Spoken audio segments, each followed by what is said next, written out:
Kisah Pangeran Pandegelang dan Putri Cadasari. Cerita rakyat dari Banten. Pada masa lampau, ada seorang putri bernama Putri Arum. Dia adalah seorang putri yang mempesona dan memiliki budi pekerti yang luhur. Karena parasnya yang cantik dan kebaikannya, banyak pangeran yang berdatangan untuk memperebutkannya sebagai permaisuri. Di antara mereka, ada dua pangeran teman sejawat yang menginginkan hati Putri Arum, yaitu Pangeran Sai Baguslana dan Pangeran Cunihin. Keduanya sama-sama memiliki keahlian yang tinggi, namun kepribadian mereka sangatlah berbeda. Pangeran Sai Baguslana adalah sosok yang penuh kasih, sementara Pangeran Cunihin kerap menunjukkan sifat yang tercela. Setelah memperhatikan karakter keduanya, Putri Arum memilih Pangeran Sai Baguslana. Pangeran Cunihin merasa sangat marah dan malu. Diperbuatnya rencana jahat untuk merebut kesaktian Pangeran Sai Baguslana dan Putri Arum. Suatu hari, ia berhasil menjalankan rencananya dengan merubah Pangeran Pandegelang menjadi seorang kakek tua yang sangat buruk rupa. Pangeran Pandegelang terkejut ketika dirinya berubah menjadi kakek tua. Tanpa ragu, ia pergi menemui gurunya untuk meminta petunjuk. Sang guru memberi saran agar Pangeran Pandegelang membuat sebuah gelang yang besar yang hanya bisa dilewati oleh manusia. Jika Pangeran Cunihin mampu melewati gelang tersebut, maka kesaktiannya akan lenyap dan Pangeran Pandegelang akan kembali menjadi pangeran yang tampan. Setelah menerima nasihat dari sang guru, Pangeran Pandegelang segera pergi ke sebuah kampung untuk menjadi pembuat gelang. Mulai dari saat itu ia dikenal sebagai Ki Pandegelang. Suatu hari di Bukit Manggis, Ki Pandegelang melihat seorang putri yang sangat cantik sedang terdiam dalam kesedihannya. Tatapan matanya kosong dan kepedihan terpancar dari wajahnya. Ki Pandegelang merasa tidak asing dengan gadis tersebut. Itu adalah Putri Arum yang sedang dilanda kepedihan karena menolak menikah dengan Pangeran Cunihin yang terkenal kejam dan jahat. Ki Pandegelang merasa senang melihat kekasihnya, namun ia tidak bisa mengungkapkan identitasnya yang sebenarnya. Tuan Putri. Sang putri tidak menjawab. Tenggelam dalam kesedihannya, tidak menyadari kehadiran kakek itu. Ki Pandegelang mengulangi panggilannya. Tuan Putri. Putri Arum tidak langsung menjawab. Dia hanya menoleh memperhatikan dengan seksama lelaki yang berdiri di depannya, kulit hitam legam. Meskipun begitu, Putri merasa yakin bahwa lelaki itu adalah orang baik. Tuan Putri, saya sudah memperhatikan sejak tadi. Tuan Putri terlihat sangat sedih. Ada apa? Saya memang bersedih, tapi saya rasa tidak ada gunanya saya menceritakan masalah ini kepada orang asing. Baiklah Tuan Putri, maafkan saya karena telah mengganggu dan mencampuri masalahmu, ujar Ki Pande bersiap untuk pergi. Namun tiba-tiba Putri Arum menghentikannya. Tunggu Tuan, siapa namamu? Aku adalah orang yang membuat gelang. Mana orang manggil saya dengan nama Ki Pande. Lalu, Tuan Putri, siapa namamu? Namaku Putri Arum. Sang putri lalu menceritakan masalah yang sedang dihadapinya. Saat ini aku sedang bersedih. Sebentar lagi aku akan dinikahkan dengan seorang pangeran yang tidak aku cintai. Ia adalah Pangeran Cunihin, seorang pangeran tampan, namun sangat bengis dan kejam. Semua orang takut padanya karena kesaktiannya yang sangat tinggi. Pangeran Cunihin memiliki kekuasaan yang besar dan semua keinginannya harus dipenuhi. Jika tidak, dia akan memberikan hukuman yang sangat berat. Lalu, apa yang Tuan Putri lakukan di bukit ini? Saat aku sedang meminta petunjuk dari Yang Maha Kuasa, aku diberi petunjuk untuk menenangkan diri di Bukit Manggis. Aku diminta menunggu kedatangan seorang pangeran sakti yang akan membantuku. Namun, sampai sekarang pangeran itu juga belum datang. Dan sebentar lagi, Pangeran Cunihin pasti akan tiba di istana untuk menikahiku. Ki Pande mendengarkan cerita Putri Arum dengan penuh perhatian, mengangguk-angguk sebagai tanda pengertian terhadap situasi yang sedang dialami oleh sang putri. Sebelumnya, maafkan hamba jika terlalu berani, namun bolehkah hamba memberikan saran mengenai masalah yang Tuan Putri hadapi? Silahkan Ki Pande. Terima kasih Putri. Menurut pendapat hamba, sebaiknya Tuan Putri menerima lamaran tersebut. Apakah kau gila, Ki Pande?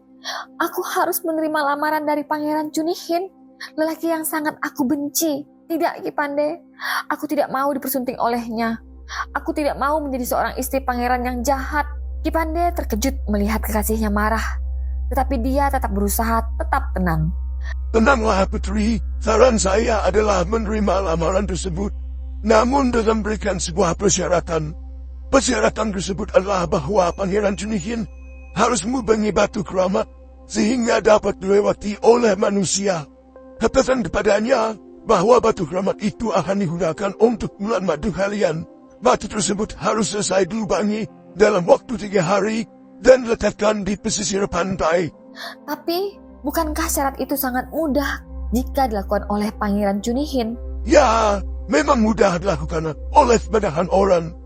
Namun, tidak semua orang mau melakukannya. Sebab, dengan melubangi batu keramat, setengah dari kemampuan orang tersebut akan hilang. Setelah kesaktian Pangeran Cunihin hilang, saya akan melanjutkan rencana ini. Jawab Ki Pande untuk mengatasi kekhawatiran sang putri. Mendengar penjelasan dari Ki Pande, Putri Arum akhirnya menyetujui saran yang diberikan.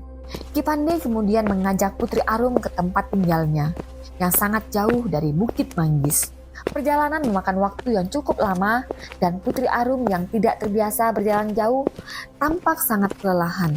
Hampir setengah hari berlalu, namun mereka belum sampai juga.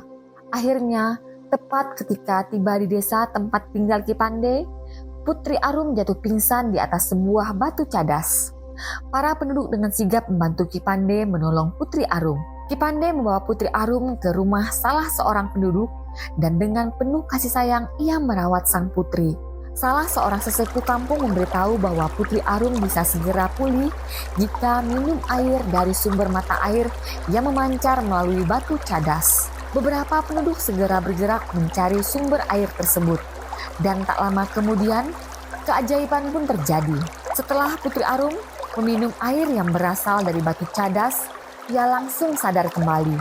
Kejadian itu membuatnya terkenal sebagai Putri Cadasari, seorang putri yang kesembuhannya didapat melalui air dari batu cadas. Ki Pande pun mulai sibuk membuat gelang yang sangat besar, seukuran batu keramat, yang akan digunakan untuk menghancurkan kesaktian Pangeran Cunihin.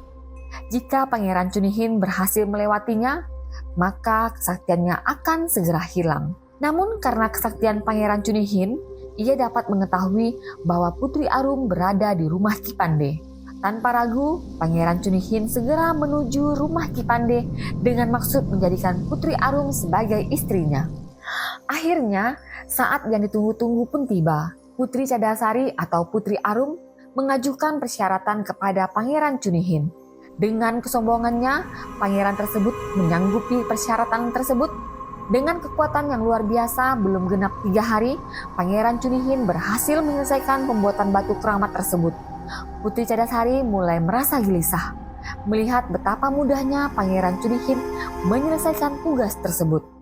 Akhirnya, atas saran Ki Pande, Putri Cadasari mengajukan persyaratan kedua kepada Pangeran Cunihin. Persyaratannya adalah Pangeran Cunihin harus melewati lubang batu keramat tersebut. Tanpa diketahui Pangeran Cunihin, Ki Pande telah meletakkan gelang saktinya pada lubang batu tersebut. Dengan sangat angkuh, Pangeran Cunihin melakukan persyaratan kedua yang diajukan oleh Putri Cadasari. Namun, dalam sekejap setelah melewati lubang batu keramat tersebut, Pangeran Cunihin kehilangan kesaktiannya dan berubah menjadi seorang lelaki tua. Pada saat yang sama, Ki Pande juga berubah menjadi wujud aslinya. Melihat kejadian tersebut, Putri Cadasari menjadi sangat bingung.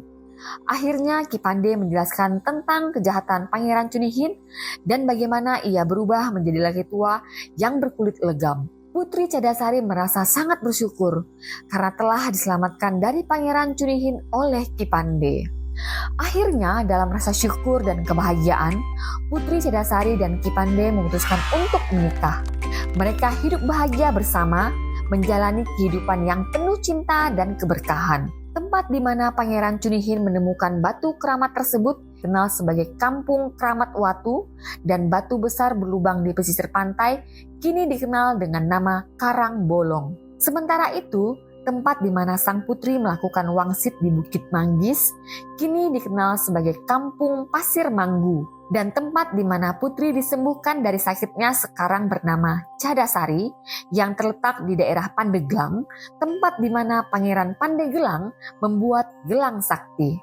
Kisah ini mengajarkan pentingnya perilaku dan karakter yang baik, serta konsekuensi dari tindakan yang buruk.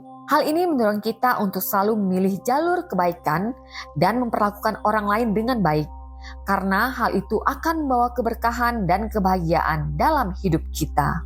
Nah, itulah cerita Pangeran Pandegelang dan Putri Cadasari. Masih banyak lagi cerita dan legenda yang kami sajikan. Jangan lupa untuk like, komen, share, dan subscribe channel ini. Sampai jumpa di legenda berikutnya. Salam legenda.